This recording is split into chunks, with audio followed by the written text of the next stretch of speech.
A paz do Senhor, minhas irmãs, da coluna de fogo. Eu vim trazer aqui esta tarde uma pequena meditação que o Senhor me deu, Como eu sempre costumo dizer, a palavra de Deus é a espada de dois gumes. Ela vem para quem está transmitindo e para quem está ouvindo. Então aqui a palavra começa para mim e depois se estende para os demais. Mas antes de transmitir a palavra, eu quero orar para que Deus venha se fazer presente nessa transmissão dessa mensagem. Bendito e amado Deus, aqui estou, Senhor, na tua presença. Te agradeço, Jesus, pela oportunidade que nos dás de falar contigo. Te agradeço, Senhor, pela palavra que tu estás, Pai, transmitindo para nós, pela mensagem, pelos ensinamentos, pela correção, ó Pai. Porque tu corrige aquele que ama, tu corrige, Senhor, aquele a quem tu queres, ó Pai, perto de ti. Então, Pai, quanto mais intimidade tu queres, ó Pai, com teu servo, mais tu vai nos lapidando. E eu te agradeço, Jesus, porque tu me amas, porque tu me corrige, porque tu me leva para mais perto de ti. Muito obrigada, Senhor. Me molda a cada dia, me transforma através da tua palavra. Ajuda cada um de nós, ó Pai, a aplicar essa palavra em nosso coração, a lembrar e praticar, Jesus. Te agradeço. Espírito Santo, se faz presente. Espírito Santo, traz uma mensagem. Espírito Santo, quebra todo pensamento contrário, toda interpretação contrária agora, Jesus, em teu nome. Amém, Senhor. Então, para a nossa meditação, Jesus me deu aqui, Provérbios, capítulo 15, os versículos 1, 2 e o 4. Porque se fosse ler, é muito lindo esse provérbio, depois se vocês puderem ler. Gente, a gente precisa a cada dia ter mais cuidado, nos policiar, A gente precisa ser moldado, eu preciso ser moldado, eu preciso vigiar meus pensamentos, meus corações, O nosso pensamento, irmão, é onde o inimigo mais atinge, é aqui. O inimigo atinge muito, ele faz a gente ver coisa, ele faz a gente interpretar uma mensagem que a irmã manda ou fala para nós de um jeito. Ele coloca tristeza, ele coloca desânimo, E a gente precisa lutar contra essas armas do maligno, contra nossas vidas espirituais. Eu falo por experiência própria. Quantas vezes o inimigo tentou me parar dessa forma, colocando pensamentos, eu não sou capaz, eu não consigo, Aí vem aquela tristeza, vem o desânimo, vem o abatimento, mas a gente precisa estar vigilante, dizer, Senhor, isso é infernal, isso é maligno, e a gente começa a lutar contra aquilo ali, Então vamos vigiar a cada dia. Eu digo sempre, comece em mim, eu vou praticar isso no nome de Jesus, eu tenho lutado, então vamos vigiar. Provérbios capítulo 15, versículo 1, 2 e o 4. O versículo 1. Olha, irmão, que ensinamento maravilhoso. Eu gosto muito desse versículo. Inclusive, o bispo Gilberto falou ele pra gente naquela reunião que ele estava lá conosco. Ele citou esse versículo. Que a gente possa, irmão, levar isso com a gente.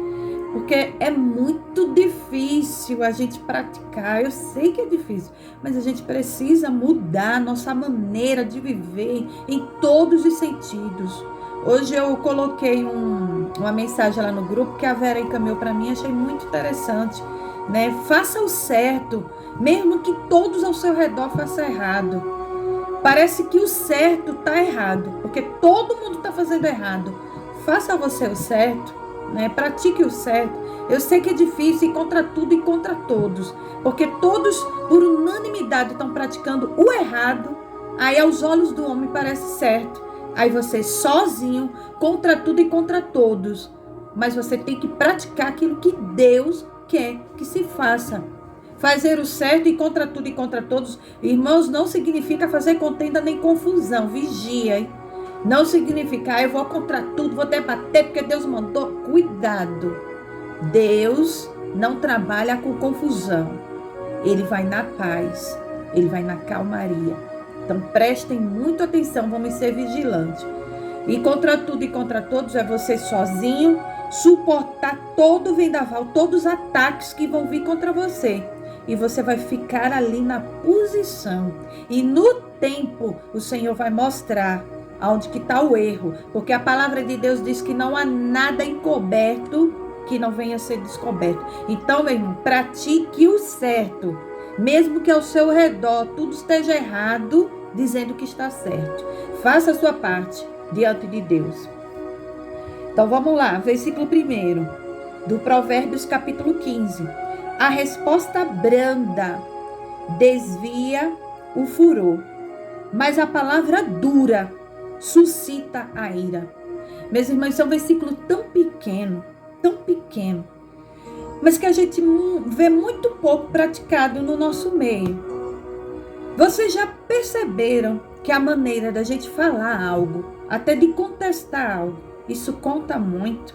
Às vezes a gente está certo, está falando o que é certo, às vezes a gente não está errado, mas é a forma de falar com o nosso irmão, a expressão do rosto, o teu olhar, a maneira de se dirigir, entendeu? Às vezes a pessoa está ali, né, achando que aquilo ali é um exemplo, né? Eu, no curso que eu faço, trabalha muito em equipe. Então, o que acontece? Às vezes, um grupo diz, não, eu acho que isso aqui é o certo, tem que se fazer assim. Aí vem a outra, não, é assim, porque eu estudei, eu sei, e vai ser assim, ponto final. Você acha o quê? Que você estudou aqui mais do que os outros? Eu também estudei, você não é melhor do que as outras. Aí dali começa a confusão. Mas se ela chega, olha, gente, posso falar? Dá licença. Olha, veja só, você tá achando assim? Tá, me mostra. Posso mostrar a minha agora, a minha opinião? Posso dar licença para eu mostrar a minha? Aí você vai e mostra, você expõe a sua opinião e ali vence a maioria. E a gente também tem que aprender a perder. Nem todas as vezes a nossa opinião vai ser acatada por todos. Quantas vezes a minha opinião não é acatada? Né? O bom vencedor é aquele que sabe perder. Esse é o bom vencedor. Quando você não aceita um não, quando você não sabe perder, fica indignado, enfurecido, você não vai ser um bom vencedor. O bom vencedor é aquele que sabe perder também. A Bíblia diz que é melhor perder para ganhar. Então, vamos saber posicionar. Cuidado com a forma de falar. Cuidado com o tom de voz. Cuidado com a expressão. Porque está na palavra de Deus. Deus é tão bom que Ele nos ensina no mínimo detalhe. A palavra branda é a palavra mansa. Fale com mansidão. Fale com calmaria com seu irmão, com a sua irmã. Não vá falar como que sua posição é a melhor, é a mais correta de todas. Exponha suas ideias, né, o que você pensa, seus detalhes. Mas vamos nos policiar com a forma de expressar. Vamos abrandar. Vamos ser branda. Né? Vamos ter a humildade de nos direcionar. Embora que às vezes a gente fala, né? Alguém tem um jeito mais compulsivo de falar, não quer dizer que a pessoa não seja humilde, não. Às vezes é o jeito da pessoa falar. O coração dela é humilde, mas ela não sabe se expressar. Mas a Bíblia está ensinando. Então, às vezes, seu coração é humilde. Às vezes você fala daquele jeito arrogante, que talvez você conviveu numa família que fala assim, mas o seu coração é humilde. Você só precisa vigiar. Ai, meu Deus, é mesmo? Eu preciso aprender a moderar o tom de voz, né? Eu trabalhei ali no Detran há muitos anos. E na sala dos diretores, os diretores eram muito brutos com a gente. Somente eu entrava naquela sala. Ninguém queria entrar. Porque os diretores, eles sempre tratavam a gente com muita estupidez. Eu era, como que eu dizia, eu era o saco de pancada ali dentro, porque ninguém queria levar os problemas para resolver. Toda vez antes de entrar na sala, eu orava. Eu dizia, Jesus, entra comigo, Espírito Santo, me ajuda. Porque quando eu chegava lá, eu já era abordada com arrogância, né? Eles já vinham com arrogância. Aí eu deixava eles descarregar toda a fúria, toda a raiva, os estresse deles, e dizia, não vou citar o nome por ética, mas eu dizia, diretor fulano, diretora fulano, eu entendo, eu sei que é difícil para vocês, é o Detran inteiro, dos problemas de lá, mas me perdoe, eu queria tanto poder fazer alguma coisa para amenizar esse sofrimento de vocês. Eu sei, eu entendo, fulana, eu sei que é difícil, mas olhe, ajude a gente, A gente tá com essa dificuldade lá embaixo. O cidadão, que a gente chamava cidadão. O cidadão tá lá embaixo, tá gritando lá, batendo na mesa, super nervoso. Aí eu colocava a situação da pessoa, explicava.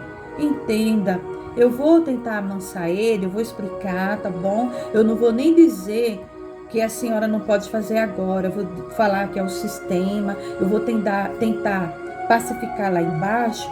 Mas me ajude, faça por mim, por favor. Aí ela olhava para mim, tá certo, Elinai, tá certo. Aí ela acalmava.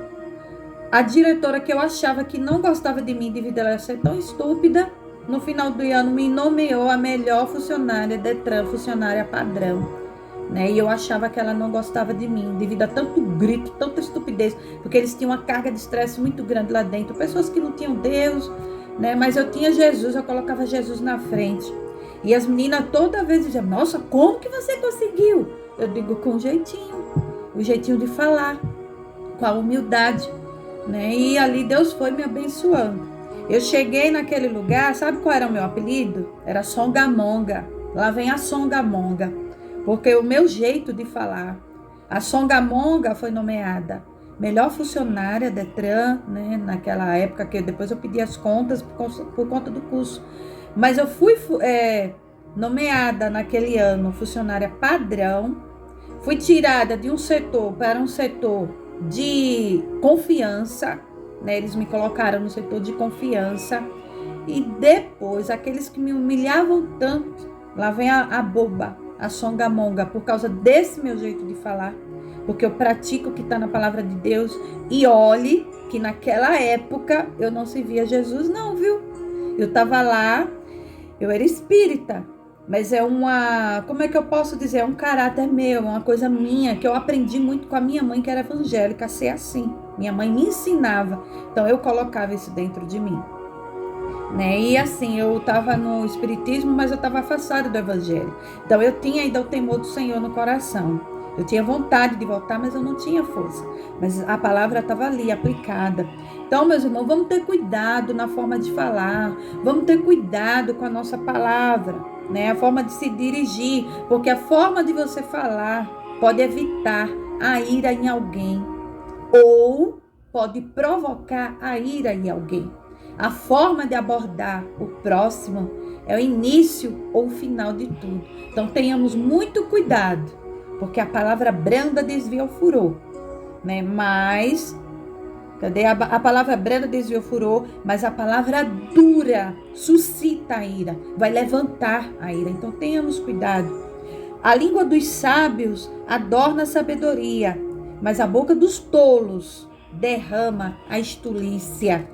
Olha só, a língua dos sábios adorna a sabedoria. Qual é a sabedoria? O temor do Senhor é o princípio da sabedoria. Então, se a gente teme a Deus, a gente vai praticar a palavra de Deus, que é justamente aplicar isso, palavra branda. Aplique. Quem tem o temor do Senhor vai aplicar, né, a palavra dele na nossa vida. Não vamos derramar estulícia. Estulícia quer dizer o quê? Até escrevi aqui, ó. Comportar-se com estupidez, não ter discernimento do bom senso. Então não vamos espalhar estulícia, a gente é diferente. Olha o versículo 4. A língua benigna é árvore da vida, mas a perversidade nela deprime o espírito. Meus irmãos, olha a importância da gente orar e pedir a Deus, Senhor, freia a minha língua. Freia a minha língua, Jesus. Porque a língua benigna é a árvore da vida. Da sua língua procede a vida ou a morte espiritual de alguém. Da minha língua pode proceder a vida ou a morte espiritual de alguém. Então a gente tem que vigiar, irmão. É muito sério isso. Vamos pedir ao Senhor para refrear a nossa língua. Eu sempre gosto de dizer assim, Jesus, põe freio na minha língua, Jesus. Na hora que vier o furor, me põe freio. Às vezes, irmão, eu prefiro ser taxada de trouxa, de boba, de medrosa, do que fazer uma besteira. Eu prefiro 1000 vezes. Eu me calo. Na hora que eu sou ofendida, eu respiro, eu me calo. Aí vou para casa, oro, e depois com calma, Deus me dando a oportunidade, eu converso com a pessoa. Para não pecar contra Deus. Então, vamos ter cuidado. Capítulo 16. O 16 eu separei o versículo 24, o 30 e o 32. O 24. As palavras suaves. Olha só o complemento do Provérbios capítulo 5, 15. Agora a gente está lendo 16, 24. Olha que interessante. As palavras suaves são favos de mel, doce para a alma e saúde para os ossos. Então, muitas vezes você está se dirigindo, falando com alguém que já está tão ferida, tão magoada, mas com seu jeitinho suave. Você traz ali, até saúde para os ossos daquela pessoa. A pessoa às vezes está tão ferida. Às vezes aquela pessoa está com problemas emocionais também, como tem um versículo que diz que aquele que guarda, eu não lembro bem como é que está escrito, que diz assim que, eu esqueci, gente, mas é que fala que a falta de perdão, alguma coisa assim, apodrece, a mágoa apodrece até os ossos. Às vezes a pessoa está ali com a mágoa guardada, que está com os ossos doentes, apodrecido. Ela está doente espiritualmente, já impregnou nos ossos. Mas aí você chega com a sua palavra, como o Espírito Santo, que ele é doce, doce Espírito Santo. Aí você vai com aquela palavra suave, vai como um mel naquela pessoa e cura até os ossos dela. Vai como saúde para os ossos. Você pode ser fonte de vida, de restauração, de um espírito que está apodrecendo os ossos, de um espírito enfermo, através de palavra, através da forma de você falar. Então, sejamos mulheres doces, sejamos mulheres meigas, sejamos mulheres sábias.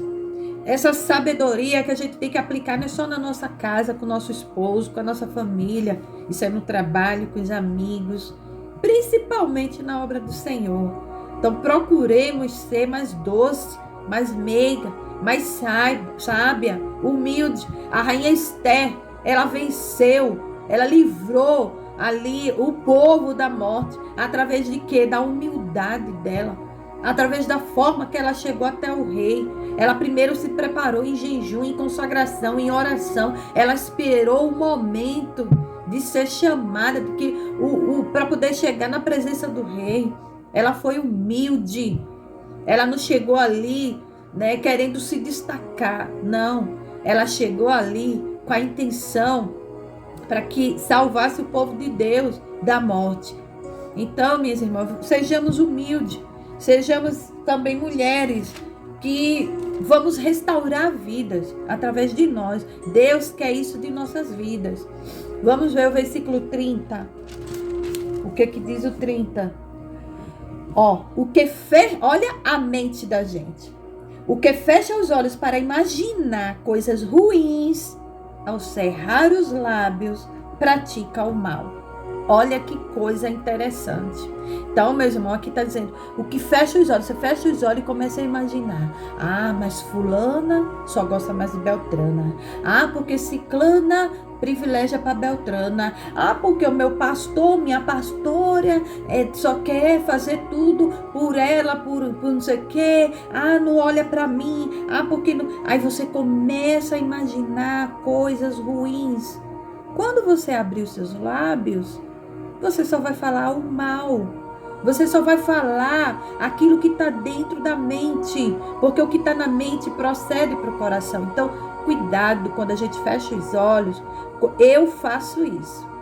Quando eu fecho meus olhos, vou dormir, algum momento. Irmão, até aquela pessoa pode até estar praticando o mesmo mal contra mim. Pode até estar, como é que se diz? Sei lá, praticando, falando. Eu esqueci o nomezinho que se dá. Mas a pessoa pode estar ali realmente praticando, mas cada um dá o que tem. Ela pode até realmente estar exercendo um mal contra mim, mas eu, no meu pensamento, eu prefiro pensar só o bem. Eu digo, não, isso é coisa da minha cabeça. Aí quando eu lembro, eu digo, Santo Espírito de Deus, eu repreendo, eu boto a mão na minha cabeça e digo, Satanás, sai da minha mente agora, no nome de Jesus. Aí eu começo a pensar coisas boas sobre aquela pessoa. Eu começo a imaginar amor, eu começo a ver coisas boas, começo a repreender. Eu falo mesmo dentro de casa, eu repreendo no nome de Jesus. Tira Satanás A tua seta não vai me atingir, em nome de Jesus. Aí eu começo a dizer, fulana ou fulano é uma bênção, é servo de Deus. Aí começo a elogiar aquela pessoa aqui, eu começo a decretar a bênção na vida da pessoa. Começo a dizer, eu amo o irmão fulano, eu amo a irmã fulana. Aí começo a dizer, ali eu me ajoelho e oro e Deus tira. Porque isso é seta que vem na nossa mente. Então não se deixa bater. Às vezes aquela pessoa mesmo está... é conspirar, agora que me lembrei. Se aquela pessoa está conspirando contra você, né? E você só pensa o bem, pratica o bem. Toda armadilha preparada contra ti não prosperará. Não prosperará. Os irmãos de José conspiraram contra ele. Armaram contra ele. Mas tudo que foi planejado contra a vida de José lá na frente serviu para a honraria da vida de José. E José ainda honrou os irmãos dele. Mas por quê? Porque José não guardou mágoa, não guardou rancor. José não tinha maldade. Deus conhecia a vida de José. Deus também permitiu tudo aquilo na vida de José. Foi permissão de Deus para que ele chegasse até lá no Egito. Por que que Deus permitiu? Tudo foi um preparo. José foi vendido, José foi escravo, José foi caluniado, José foi condenado. Mas em todos esses momentos, José se manteve firme na presença de Deus. Em todo momento, José deu glória. José vendido e José deu glória. José no calabouço ali, deu glória. José na prisão, deu glória. José caluniado, deu glória. Aí Jesus disse, chegou a hora de eu te tirar daí, filho. E todos aqueles que colocaram José cativo, né, ficou sob o comando de José, precisou de José. Mas por que Deus fez isso? Porque José, Deus sabia, quando Deus desse a ele o poder, ele não ia usar isso para vingar-se. Ele ia usar para a glória de Deus e para ajudar o povo de Israel. Então, muitas vezes, Deus não nos tira do calabouço, porque Ele sabe que se tirar a gente vai dizer, eu vou me vingar de um por um que me fizeram passar por isso. Deus não quer isso, meu irmão. Deus não quer isso. Deus quer saber que a gente diga, olha, Jesus, fulano está fazendo isso. Mas, ó Senhor, eu quero que eles mudem. O dia que eles chegarem, eu estarei aqui, Senhor, com meu braço aberto. Eu quero amar meu irmão, porque eu quero morar no céu, Jesus. Oh, meu Pai. E Deus saber que verdadeiramente você está falando a verdade. Deus, Ele sonda, irmão. Ele conhece o nosso coração, Ele conhece o nosso futuro. Ele sabe se realmente a gente vai perdoar o nosso irmão. Ele sabe. Enquanto Deus sabe, vê que a gente não vai perdoar, que a gente tem lá no íntimo é desejo de vingança. Quantas vezes... Eu particularmente, eu não gosto dessa frase. Eu passei por isso, irmã fulano, irmão Beltrano diz isso, fez isso comigo. Mas quando Deus pegar ele, Deus vai fazer, você vai ver. Porque aquele que tocar em mim vai morrer. Eu particularmente, eu não gosto. Parece assim que eu estou desejando já a vingança daquela pessoa, eu não gosto, né? E eu peço sempre a Deus misericórdia de mim e daquelas pessoas que estão praticando o mal, né, contra a minha vida. Eu peço muito a Deus misericórdia e peço a Jesus que eu seja capaz de amá-los, independente de qualquer coisa. E quando se voltar a mim, eu não gosto nem de muito ritual, muita resenha, né? Fulana, me perdoa. Não gosto. Eu gosto de feito criança. Esqueceu, passou, tá tudo novo, para mim acabou, já joguei no esquecimento. Eu tenho uma colega minha que eu sempre digo, eu acho tão engraçado, uma amiga minha lá de Pernambuco, e ela era muito assim, temperamental. Uma vez ela ficou zangada comigo, né, e me disse umas coisas, né, e me magoou. E eu ainda não estava nem no evangelho, viu, lá em Pernambuco. Eu era do mundão. Mas é uma característica minha, da minha personalidade isso. E Deus foi moldando à medida que eu fui mergulhando no evangelho, Deus foi aprimorando isso. E eu me lembro que Nádia ficou com raiva de mim. Não queria falar comigo. Eu não quero falar com ela. E ela tinha um salão de cabeleireiro. Aí um belo dia, eu fiz as compras no mercado lá perto, chamado Mercado Biá, e passei de frente do salão.